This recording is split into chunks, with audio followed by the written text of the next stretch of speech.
Hey, everybody. Welcome to this episode of the B2B Revenue Leadership Podcast.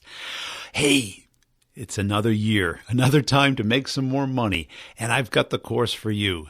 Start the Conversation, Get the Meeting will help your team, both business development, sales development, get into those new cold accounts, whether that function is under marketing or sales. I'll help you with that by starting organic, natural conversations, not pitching. Have people open up with you, build up a connection with them, understand your total addressable market, prioritize it, and put in a system that scales, that's predictable, that works the way you want it to work instead of the old school pitch. Believe me, I've sat through so many of these cold calling seminars, courses, books, and I've been doing it for 30 years, and it's evolved. And what I'm doing today is what's working in today's world. It works naturally, and people are just loving it, getting meetings, closing deals, and doing it without the rejection that is typically there in sales. So check it out at b2brevenue.com under the training tab. You can schedule a call with me. We can talk it over. I'll explain how it works and how we can work together on it. You can buy it per student, or I'll customize it for your particular product and team and coach you through that process. Also, if you're a sales leader and you want predictability, you want direction, momentum, and control with your deals, you can sign up for that course as well. Same type of model. A year-long access to it. It's content, community, and coaching, all included at b2brevenue.com. You can get my free ebook there on how companies make product selections. That's all free. Let's get into the interview, but I want to make sure you're checking out my partners. They're in the show notes. This week, it's Pipedrive and CoVideo. Pipedrive is the new CRM. It's been out for 5 years. I've been using it forever. I love that. It's connected up with your email, your calendar, and now they have team capabilities. CoVideo is the video email system. It's beautiful. It's wonderful. It's the way to break into new accounts. It's so much more engaging than text. Check them out. Also, make sure you're checking me out on LinkedIn, Brian G. Burns on LinkedIn. Let's get into the interview. I'll sum it up at the end. Hey, Betsy, thanks for joining us today as a way of getting started. Tell us about yourself. Oh, thank you, Brian. So happy to be here today. Love your podcast, regular listener. So my name is Betsy Westhafer. I'm the CEO of the Congruity Group based in Dayton, Ohio.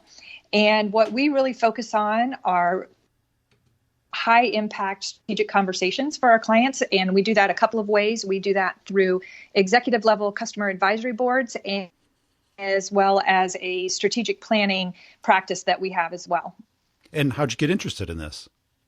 I did the same kind of work with the customer advisory boards about 10 years ago, and I absolutely loved it. And it was the education of a lifetime because I basically got to sit in boardrooms with C-suite people talking product roadmap and business models and marketing and messaging, just really great opportunity to learn. Loved it. And it was great, but I was traveling more than my current family situation would allow for. Yeah. So, it was awesome. I was getting to travel the world and stay in really cool places and meet really cool people, but it was just too much travel. My youngest was a senior in high school at the time, captained the football team, and we were gone really Thursday through Sundays most often. And so I just wasn't willing to give up his senior year of high school. So I moved on, did a lot of entrepreneurial things, co-founded a company in the legal industry, sold my interest in that to my partners in May of 2015, and just was trying to figure out what my next step was. And ended up talking to a former colleague of mine, and she said, well, out of everything you've done, what did you enjoy the most? And I said, I don't even have to think about that. It was customer advisory boards. And she said, well, why aren't you doing that again? And it honestly had never even occurred to me because I kept thinking, what's next, instead of looking at what have I done that I enjoyed. So it was a kind of a mindset shift. And when I thought about it, I thought, yeah, absolutely, that's what I want to do. So that's how I got back into the business. And what did you like about it? I think it's watching our clients have aha moments and getting those aha moments from the people who determine the market. So basically what we do is we help our clients recruit their key executive decision makers from their customers and put them in a room together, develop the agenda, develop the sessions to get the insights that our clients are looking for. And we facilitate, we do the communications and the reporting and keep it as an ongoing initiative rather than a one-off event. And then the big thing is getting those action items out of the meeting and making sure that our clients move forward on those action items. You know, it's one thing to go to a meeting and have this really great, robust conversation and then have it die on the vine. So we really work hard with our clients to make sure that the insights that they were provided with from their clients actually move down the road and something valuable comes out of it ongoing. So I love doing that. I know every time we walk into a boardroom that our clients are going to walk out with at least one major aha moment insight that is really, really valuable. And so for us, that's just fun, you know, to see that happen. And it 10 times out of 10, that's what happens. And so we feel very gratified in the fact that we know the work we're doing is very valuable for our clients. And how do you get clients? Because I got to believe that this is something that they say, well, I visit all our clients and I think I have a good handle on it. Yeah, it's funny. There are industries that have never heard of this, and there are industries that embrace it and require very little education as to why it's an important thing to do. And what we found is that the technology industry is very much in tune with the value of a customer advisory board. So our clients tend to be in the technology sector, although our methodology works for any company and any industry because it's basically just engaging these decision makers in the way we do it. So as far as how we get clients, it's really, we've been fortunate to get a lot of great referrals. And then what's cool for us is our clients have these really great customers themselves. And so they're exposed by virtue of us facilitating the meeting, they're exposed to the work we do. We have a chance to build relationships with the people on the board. So we've been getting a lot of referral work just by virtue of them seeing us in action. Now, what do you typically find? Because what I've sensed is both an employee and a consultant is this bunker mentality where, you know, the old World War II movies where they're in this bunker and they're moving the ships around on the board. And it doesn't represent reality at all? Yeah. So I think what's different about this is a group of customers who have willingly chosen to help out a key supplier. So they are there actually voluntarily. They get their expenses covered, but they don't get paid to be there. So they're there with the right intention. So there's very little ego in the room. There's more of a mindset of we really want to help this company succeed because we A, depend on them, and B, we have a good relationship with them and we want to help them. So it's a very, everybody there takes the conversations very seriously, but it's very much a camaraderie type of environment and very, you help us, we'll help you, we'll all succeed kind of mindset. So we really don't have much of that bunker mentality. Plus, we build into the agenda a lot of networking time, a lot of fun activity type stuff, so that it's an engagement that people really enjoy. In addition to it being high value, one of the things that really resonates with the people who have been invited. You know, you have to remember these are high-level people whose time is extremely high-priced time, and they're giving up at least 2 days usually to come do this. And the research says that the number one reason that they do that is the peer-to-peer engagement. So I was actually listening to one of your episodes this morning where you were talking about when the security officers are in a room and what they're willing to share and what they're not willing to share. And what's fun about this is these peers are sharing with one another because there are no competitors in the room. And so there's this open sharing amongst peers that ultimately helps our client, but it helps each of the board members that are there, helps them with their own issues that they're trying to solve. And so it very much becomes a mutually beneficial engagement, lots of different ways. And then because we meet 2 to 3 times a year face to face, and then a couple of times virtually, this camaraderie gets going. And so when they show up on site, they're like, "Oh, it's so great to see you again." And tell me about this thing that you were working on last time. I'd like to learn more from you. And so it's just a really fun but high value kind of engagement. And so we don't really have to deal with very much negative at all. Oh, cool. How about as far as like a mismatch of having the right person attend, where it might be a high level person, but they're really not engaged in how the product is being used? Yeah. So what we do is not at a user level. We're talking with the C-suite to C-suite conversation. So it's very much about, what's on the horizon, where are you guys heading? How can we support that? But we do spend a lot of time making sure we get the right people around the table. And we generally like the board to be between 10 and 12 people. We will start a board with 6 and then add to it as it makes sense. But we have 26 different criteria that we look at when we're recruiting the board. So, for example, you don't want all raving fans because they're just going to tell you what you want to hear and you're not going to learn anything. Yeah. But you do want some people there that are champions for you. We don't want all men or all women. We really try to diversify yeah, exactly. And we don't all want type A's either, so nobody gets a word in edgewise. So we look at all of these things. We look at annual spend. We look at service lines that they may have.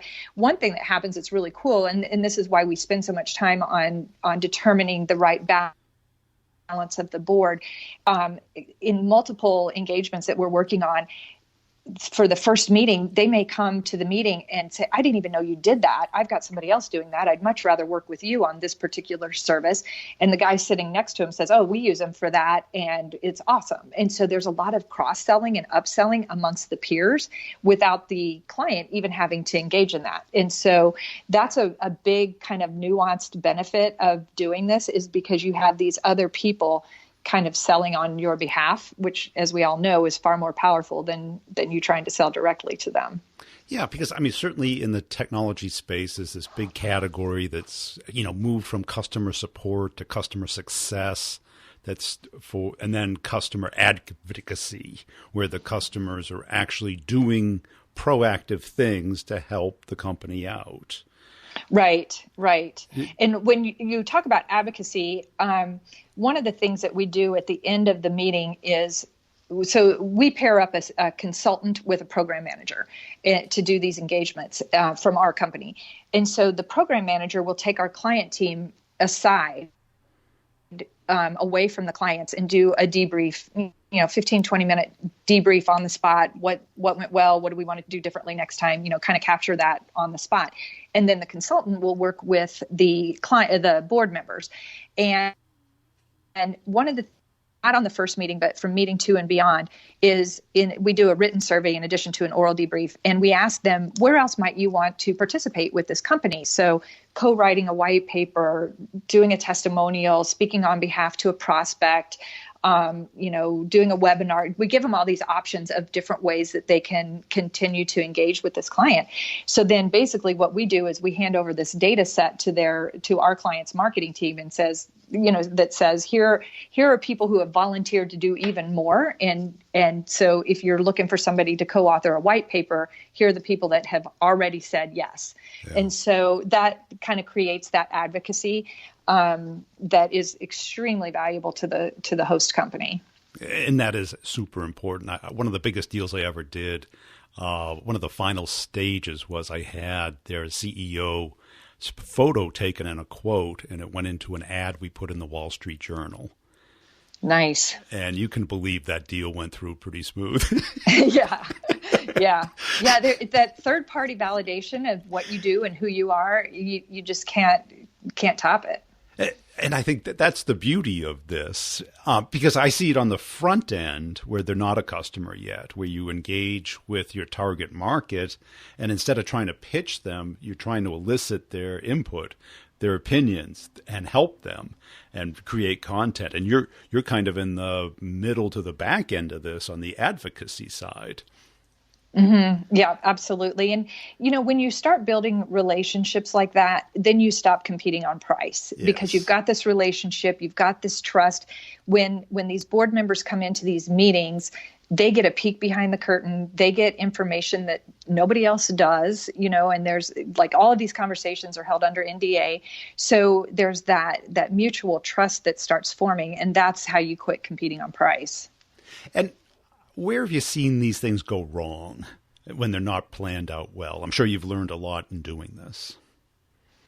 It's funny you say that. I just had a meeting this morning with somebody that does not have anything like this and tries to run her meetings herself with her boards. And I think just the lack of planning but with customers, it's important with your regular board, but with a customer advisory board, it's really important because when the executive team shows up of the host company shows up in front of their key clients, they have to be aligned. They have to be singing from the same songbook. And so by not having that pre-work done, that everybody's on the same page, left hand knows what the right hand's going to say and do, and go in there completely aligned, that's when it can go off the rails. Because if the internal team, and we do spend a lot of time with our clients making sure that there's complete alignment going into the boardroom. And if there's not, then your customers can sense that and see that discourse amongst the leadership team. And that's worse than not doing this at all, because then you do damage. And who is typically your champion within the account? Is it customer success? Is it C-suite? No, it's the CEO. It's generally, this is an initiative directly from the CEO. Now, depending on the size of the company, if it's a gigantic company, it may be a business unit head. But generally, it's the CEO. The CMO is usually very actively involved. And then generally, they'll assign the day-to-day work that works with our program manager to like a marketing manager. But really, we decline engagements if we can't get the buy-in from the very top, because then it just doesn't hold as much chance for success. Because if the CEO or the business unit head is not completely bought into the concept, all of this activity and these insights and these actions may hit a roadblock. So we generally work directly with the CEO. And how many times physically do they meet? Is it quarterly or? Usually 2 to 3 times physically, face to face. And we usually go to a nice place where people can kind of check out of their offices and get some sun and, have nice dinners and that kind of thing, which adds to the whole experience. But usually we have some clients we actually do have one that does it 4 times a year. Generally speaking, it's between 2 and 3, just depending on the bandwidth of our client to be able to handle it.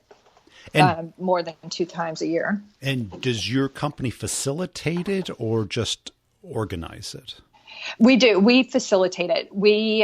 So what we do is we start off with a kickoff. Then we do to align everybody internally.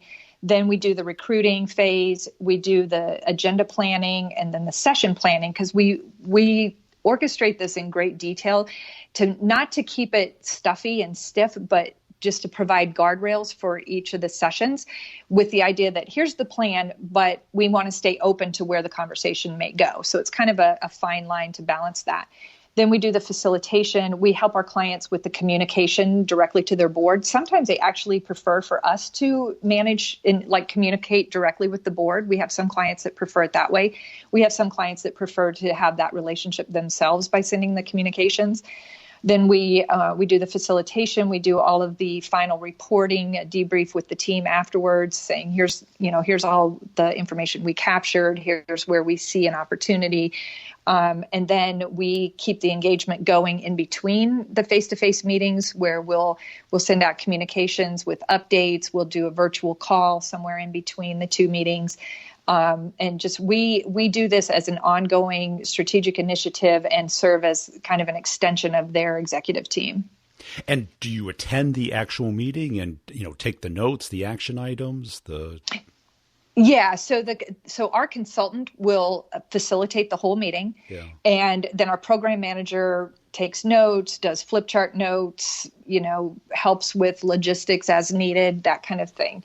So yeah, we're front and center running the meeting. And the reason that that's important is so that our clients can be there and be fully engaged with a seat at the table and not worry about timing or capturing notes or when are they bringing lunch, and all of those kinds of things. Yeah. We want our clients to go in there and have no other responsibility than to engage with their customers. And from a facilitation standpoint, what's really important to us is that we're not the ones that the client should be talking to. We're just trying to facilitate the conversation between our client and their customers. We get it going. We set it up for success, and then we take a back seat and just, let them have a really robust conversation. If it starts to go off the rails, we jump in. If somebody's not speaking up, we'll call on them. If somebody's speaking up too much, which, believe it or not, does happen in these type of meetings, we'll say, awesome idea. Let's put that on the parking lot, or whatever, just to make sure that nobody tries to dominate the conversation. And give us an idea of the type of eureka moments. I've been, often brought a CEO into a customer site, and all of a sudden they leave and they go, geez, thanks for bringing this. I had no idea we were messing up on this. Yeah. And sometimes it's a little thing that packs a powerful punch, and sometimes it's a big, huge strategic thing. So, for example, we did a meeting in January where one of the, all of these customers are big, important customers to our client, and they all have an executive sponsor assigned to them or a customer success person assigned to them. And we were in the boardroom, and it came out that one of our client's customers did not have anybody specifically assigned to them, and they were a big, important customer. And it was just one of those things that fell through the cracks. And they were like, holy cow, we need to change this today, And so sometimes it's a quick fix. Sometimes the insights are big. Like, for example, and this was when I was doing the work, this kind of work 10 years ago, with another client. They were moving from the print world to the digital world, and they had put a lot of work into designing the business, redesigning the business model and redesigning the marketing model and all this stuff that it took to, with this major disruption of how their business was being done. And so they vetted their strategies in front of their Middle East board, their European board, their US board, their Asia Pac board. And what they found out is that they were way off track. And their customers were saying, we will not buy in that manner. We will not buy these things. We will not, that marketing does not resonate with us. And, they really shot it down, which was, not what they wanted to hear, but what they needed to hear. And it saved them a ton of money from time from going down the wrong path, and potentially even saved the company from going down the wrong path on such a major transformation. And how do you prevent those things from happening? Because I've seen, and I've had this one time where I brought my manager out to dinner with a prospect, and he kind of dropped the bomb that we were thinking of canceling the key feature that this prospect wanted. And I'm kicking Awesome. him underneath the table and saying, well, wait a second, nothing's been decided yet, Yeah. Yeah, that's an internal training issue that we don't get involved in so much. But having said that, that's why we do so much time on the prep. We do a full run dress rehearsal before we go into these board meetings to make sure things like that don't happen. So the executive team, and we try to do a 2-to-1 ratio so that there are 2 board members for every 1 executive leader from the host company, so that it's more about the customers than it is, so that it's not overwhelming for the customers. So we do this prep session, this complete dress rehearsal, to make sure that any red flags that could potentially happen are talked about and addressed and agreed upon before we walk in there. So in that example, we might say, hey, listen, we all agree we're not going to talk about getting rid of this feature at this meeting, or we all agree this is something we want to ask them about and get, check the temperature of the board members and see whether or not this would be a bad thing to do, not just go in and say, we're going to do it. Let's ask them, is this something that would be a problem for you? Is this something that would be an advantage for you? So we have those conversations up front to prevent that kind of thing from happening. Yeah, I can certainly see the value of having a facilitator there that's sensitive to all of these things, to keep it on track, because... Well, and the other thing about that too is it's just human nature, but there's going to be a natural bias toward your own personal needs. agenda based on your role. And so having a third party that can kind of neutralize that bias, we don't have skin in the game, so we can be very neutral. And not just in the facilitation, but also on the report back. When we create our reports, we tell it like it is. And if somebody internally was generating these reports, they might try very, very hard to be objective, but they're going to have a natural bias because this is the world they live in. So that's one of the really important reasons I tell people, if you're going to try to do this internally, tread with caution, because there are a lot of pitfalls in trying to manage a customer advisory board internally. And what does the leadership team get out of this? If they put all the time, the effort, say 12 months after they start, what's kind of the feedback you've gotten? So I can give you a really great example of something that happened recently that just lit us up. We were so excited about this. So in addition to gaining the trust and the relationship of these decision makers that you invite to be on the board, one of the things that happened recently is before we even left the boardroom, one of the big up and coming clients for our client went up to our executive leader of the program and said, "This was phenomenal." And this was his first meeting, by the way.